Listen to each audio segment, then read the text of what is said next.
Hello बच्चों, एक प्रश्न है हमारे पास कि नामांकित आरेख खींचकर किसी विद्युत जनित्र का मूल सिद्धांत तथा कार्यविधि स्पष्ट कीजिए। इसमें ब्रशों का क्या कार्य होता है। तो सबसे पहले हम बात करेंगे प्रश्न में प्रयोग होने वाली मुख्य अवधारणा। तो मुख्य अवधारणा के अनुसार सबसे पहले हम यहाँ पे जो चित्र होगा हमारे पास उसकी बात करते हैं। क्योंकि जो विद्युत जनित्र का प्रयोग किस लिए करते हैं, क्योंकि यह हमारे पास एक ऐसा यंत्र होगा जो यांत्रिक ऊर्जा को परिवर्तित करेगा विद्युत धारा में, जिसमें हम यांत्रिक ऊर्जा से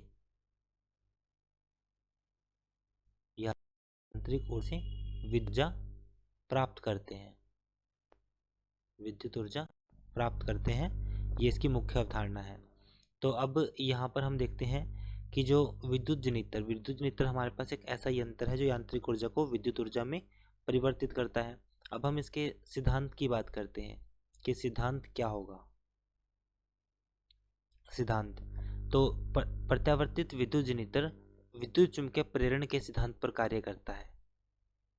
यह हमारे पास जिस सिद्धांत पर कार्य करता है उसका नाम है विद्युत चुम्बकीय प्रेरण को समझते हैं।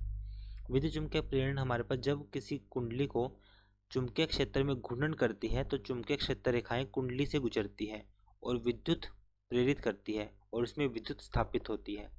इसका मतलब ये है कि जब भी किसी कुंडली को, मान लीजिए हमारे पास कुंडली है, उसको चुंबकीय क्षेत्र में रखा जाएगा। जब भी किसी कुंडली को चुंबकीय क्षेत्र में रखा जाएगा तो वह घूर्णन करेगी। तो जो कुंडली होगी हमारे पास वो घूर्णन करती है। घूर्णन करने की वजह से चुंबकीय क्षेत्र रेखाएं कुंडली से गुजरती है और विद्युत प्रेरित करती है और उसमें विद्युत स्थापित होता है। और उसमें जो स्थापित होता है हमारे पास वो विद्युत धारा स्थापित होता है। अब ये आ गया हमारे पास। अब ये हमारे पास का सिद्धांत था। अब हम बात करते हैं इसकी रचना। तो रचना के लिए हम इसका चित्र समझते हैं। इसमें हम क्या करते हैं, चुंबक का प्रयोग करते हैं। दो शक्तिशाली चुंबक, एक तो हमारे पास यहाँ पर क्या हो जाएगा, उत्तरी ध्रुव जिसको हम N से परिभाषित करेंगे। एक हमारे पास हो जाएगा दक्षिणी ध्रुव, ये उत्तरी ध्रुव है। एक हमारे पास है दक्षिणी ध्रुव, कुछ इस तरह से। ये हमारे पास एक दक्षिणी ध्रुव है।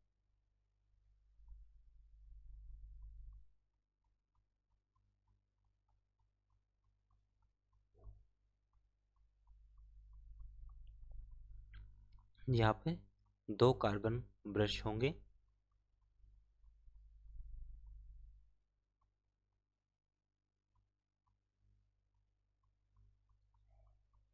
ये हमारे पास कार्बन ब्रश होंगे। यहाँ पर ये चुंबकीय क्षेत्र है जहाँ पर हमारे पास ये उसका ऊपरी घुमाव है। यहाँ पर चुंबकीय क्षेत्र उत्तरी से हमेशा दक्षिणी ध्रुव की तरफ होगा।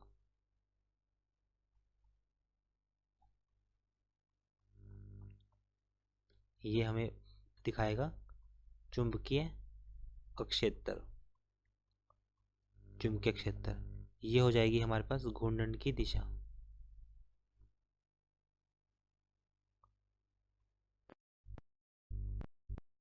घूर्णन की दिशा, ये गति होगा। और ये हमारे पास चुंबक है, ये विभक्त वलय है।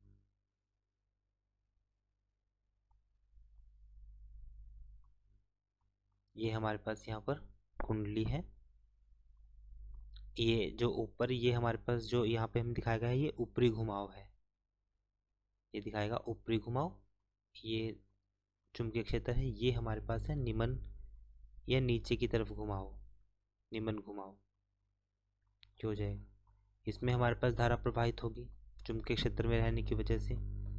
तो ये है हमारे पास, अगर मैं इसको मान लीजिए ये जो कुंडली है ABCD, ये हमारे पास कुंडली है। अब इसमें हम सभी को पढ़ते हैं। जैसे सबसे पहले हमारे पास है चुंबक। चुंबक को समझते हैं। चुंबक हमारे पास एक शक्तिशाली अवतल बेलनाकार चुंबक जैसे नाल चुंबक का कार्य है शक्तिशाली चुंबकीय क्षेत्र बनाना। जो चुंबक को हमने किस लिए प्रयोग किया है, ताकि चुंबकीय क्षेत्र को बनाए। फिर हमारे पास है कुंडली।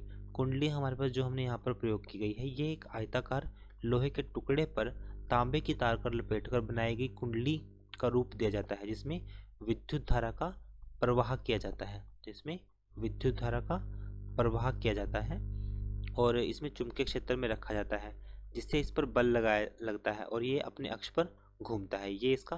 यह हम देख सकते हैं, ये इसका अक्ष है। जो कुंडली है वो अपने अक्ष पर घूमती है, अपने अक्ष पर घूमती है, जैसा कि चित्र में दिखाया गया है। फिर हमारे पास आता है विभक्त वलय। विभक्त वलय, ये हमारे पास विभक्त वलय है जो अर्धगोले छल्ले होते हैं। ये कुंडली के दोनों सिरों पर परस्पर जुड़े होते हैं और कुंडली के अर्ध घूर्णन के लिए अपने साथ साथ खुद भी घूर्णन करते हैं। इसे S1 और S2 से दिखाया गया है। ये हमारे पास विभक्त वलय है, S1 S2। फिर हमारे पास आता है ब्रश, जो कि प्रश्न में पूछा गया है कि ब्रश, जिन्हें हम कार्बन ब्रश भी कहते हैं, ब्रशों का क्या कार्य होता है। B1 और B2, ये हम देख सकते हैं यहाँ पर, एक तो ये और एक ये मान लीजिए B1 है, ये हमारे पास B2 है। दो ब्रश हैं B1 B2। B1 B2 दो कार्बन या लचीले धातु की छड़ें होती हैं जो अर्धगोल छल्ले परस्पर जुड़े होते हैं। इनका काम विद्युत धारा को लोड तक ले जाना है। चित्र में गैल्वेनोमीटर से जैसा कि जोड़ा गया है, जो विद्युत धारा को मापता है। ये हो जाएगा। अब हम इसका कार्य समझते हैं। प्रश्न में अब हम इसके कार्य समझते हैं कि विद्युत जनित्र कार्य किस प्रकार से करता है। मान लीजिए कि जो कुंडली हमने ली है वो ABCD, वो एक क्षैतिज अवस्था में है। ABCD हमारे पास क्या है, एक कुंडली है जो अक्षैतिज अवस्था में है। ये हमारे पास अक्षैतिज अवस्था में रखी है। अब कुंडली दक्षिणावर्त घूर्णन कर रही है। जो कुंडली है हमारे पास वो दक्षिणावर्त घूर्णन कर रही है। कुंडली चुंबकीय क्षेत्र रेखाओं को काटती है। कुंडली का AB भाग ऊपर की तरफ देख सकते हैं हम कि जो जैसे यहाँ पर चुंबकीय क्षेत्र रेखाएं किस तरह से हैं, चुंबकीय क्षेत्र रेखाएं उत्तरी से दक्षिणी ध्रुव की तरफ से है और ये हमारे पास कुंडली है। अब कुंडली हमारे पास घूर्णन करेगी, जैसा कि देख सकते हैं जो कुंडली है हमारे पास वो दक्षिणावर्त घूमेगी और वो जो चुंबकीय क्षेत्र की रेखाएं हैं उनको काटेंगी। तो AB भाग ऊपर की तरफ और CD भाग नीचे की तरफ घूमता है। फ्लेमिंग के दक्षिण हस्त नियम के अनुसार जो AB भागों में A और B व CD भागों में C से D ABCD एक धारा प्रेरित होगी। किस तरह से, यहाँ पे A से B तक, C से D तक, इस तरह से एक धारा प्रेरित होगी। कुंडली के आधे घूर्णन के बाद CD भाग ऊपर की तरफ, AB भाग नीचे की तरफ घूर्णन करेगा। प्रेरित विद्युत अब उत्क्रमित दिशा में प्रवाहित होगी, यानी DC BA से। तो यहाँ से अब विद्युत B1 B2 की दिशा में प्रवाहित होगी, यानी कुंडली के हर आधे घूर्णन के बाद विद्युत की दिशा उत्क्रमित हो जाएगी। जो विद्युत हर बराबर के अंतराल के बाद अपनी दिशा को परिवर्तित करती है, जिसको हम प्रत्यावर्तित विद्युत कहलाती है, और यह प्रत्यावर्तित विद्युत जनित्र कहलाता है। तो ये हमारे पास विद्युत जनित्र के बारे में था। आशा करता हूँ कि प्रश्न का हल आपको समझ में आया होगा। धन्यवाद।